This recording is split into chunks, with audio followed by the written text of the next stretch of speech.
Hey everybody, it's Prince's Friend. Today we are back with review number 4 for Graffiti Bridge Week. Or Graffiti Bridge 2 weeks, I don't actually know what I'm calling it anymore. But this review is for the new Power Generation Maxi-Single. So this was released in 1990 as well, shortly after the movie, and features a few different versions of the new Power Generation song itself, as well as some other songs that use the same beat, but they can kind of get away with you doing this. I love this because I love that the Scandalous Sex Suite actually started a trend. I love that he started doing this on a lot of the albums in like the early 90s when he was really inspired and he had a good beat and he had a bunch of different songs that he could put on a single beat.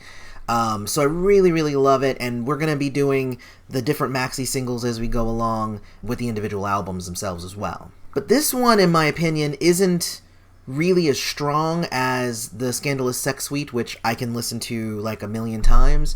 This one has some specific tracks that I think are very good and some others that are okay.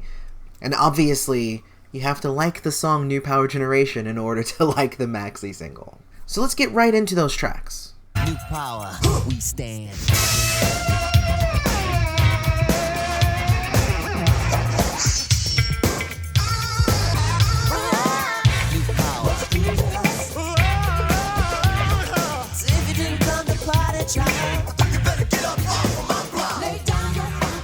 So this version of New Power Generation differs only very slightly from the album version. There is a guitar riff at the beginning that kind of echoes through the maxi single.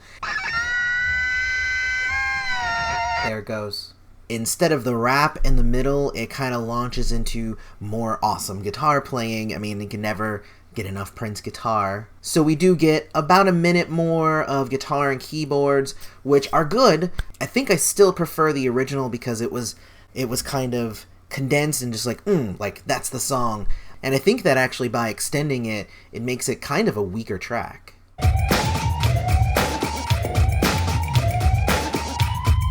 This here rap's about the true confession. If you listen close, you're about to learn a lesson. You must know failure before success. Now this is the failure, I must confess. I was hanging on the line trying to deal with this. Playing the games, almost got dismissed. Cocaine was a thing that I took on.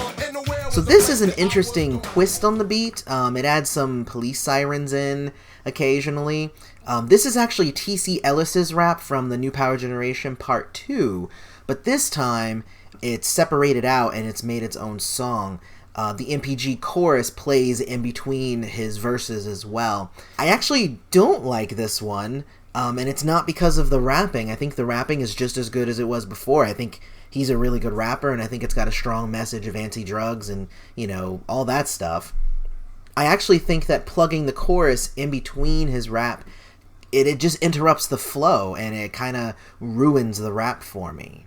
We got our own ideas. We got our own ideas. Antagonistic action.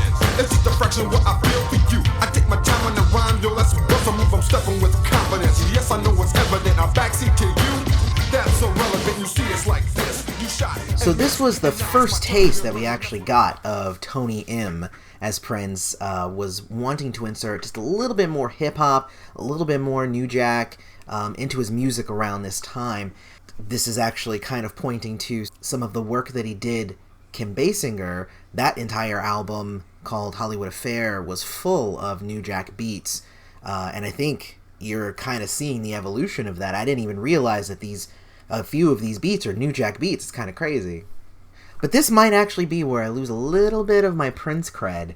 I actually don't really like Tony M all that much. I don't think his flow kind of fits my sensibilities. I mean, he's good, but for me, he doesn't seem to add to the tracks. He almost kind of gets in the way of the amazing music and the singing and stuff. For me, I mean, it's a personal thing. This song, though, is okay. I think it's interesting to see what people do with Prince's beats. On the positive tip, I'm quick with a whip.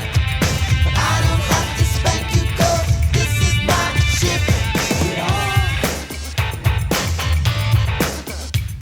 Get off.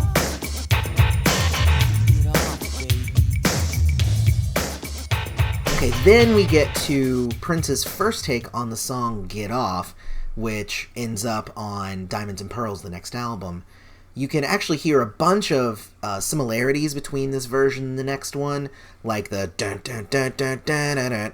But you can also hear that this one's still not quite done. Like you can hear that this song is still incubating a little bit. It's a song about finding like a random woman, having sex with her, and then giving her back to her man.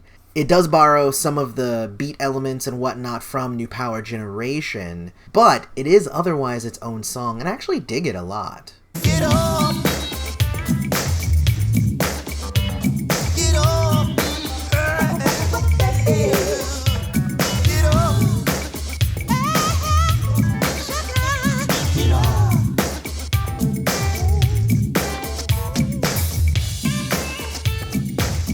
So the Lubricated Lady is the instrumental version, this version of Get Off, with some really interesting keyboards. It has the chorus in there a bit too, but lacks any verses or anything. That's why I'm calling it an instrumental. It's short, running at about 2.5 minutes, but it's really funky. I like it. Love to the left of me, love to the right. Come on, make a noise, somebody. Party tonight. Oh yeah. Love to the left of me, love to the right. Come on, make a noise, somebody. Party tonight. Oh yeah. The girls of soul like the way my booty goes. And this song is Prince's homage to the threesome, even down to wanting to marry both of the women, which I find kind of funny. This is the only track on the Maxi-Single that doesn't borrow any elements from New Power Generation, so that makes it stand out in my opinion. It did make my top 10 list of overtly sexual songs by Prince, so you might want to check that out. After this song, though, I'm not really surprised that the next album featured Diamond and Pearl, where it's him standing with two women. I think the imagery is there. I think he took advantage of it, and I'm sure there were probably some threesomes in there. Conclusion inso. No, that's not right. I think this Maxi-Single is great for diehard Prince friends, but I don't know if it's a thing for kind of the casual Prince listener. I'd say the 2 stars of this Maxi-Single are Get Off and Loveleft, Loveright. The others are good, but I don't know if they were necessary. But what do you guys think? Let's discuss it down in the comments. And while you're at it, don't forget to like the video, subscribe to the channel, and follow me on Facebook and Twitter. May you live to see the dawn.